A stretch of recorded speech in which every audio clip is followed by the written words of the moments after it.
ബഹുമാനപ്പെട്ട മന്ത്രി, മറ്റ് വിശിഷ്ടാവശിഷ്ടങ്ങൾ, ഞാനിവിടെ വന്നപ്പോഴ് എന്നെ വളരെയധികം പുകഴ്ത്തി പലവരും ഇവിടെ സംസാരിച്ചു.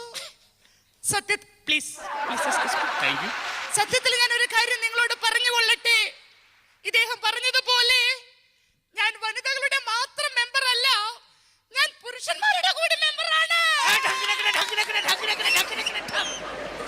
ബഹുമാനപ്പെട്ട മന്ത്രിയുടെ സാന്നിധ്യത്തിൽ എനിക്ക് അദ്ദേഹത്തോട് ഒരു പരാതി ബോധിപ്പിക്കുവാനുണ്ട്.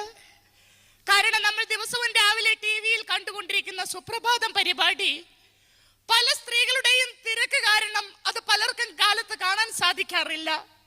ദയവ് ചെയ്ത് ബഹുമാനപ്പെട്ട മന്ത്രി ഇടപെട്ടുകൊണ്ട് ആ സുപ്രഭാതം പരിപാടി വൈകിട്ടത്തേക്ക് ആക്കി തരണമെന്ന് ബഹുമാനപ്പെട്ട മന്ത്രിയോട് ഞാൻ അപേക്ഷിക്കുകയാണ്. ഇനി എനിക്ക് ബഹുമാനപ്പെട്ട മന്ത്രിയോട് പറയാനുള്ളത്, ഇന്ന് സമൂഹത്തിൽ സ്ത്രീകൾക്ക്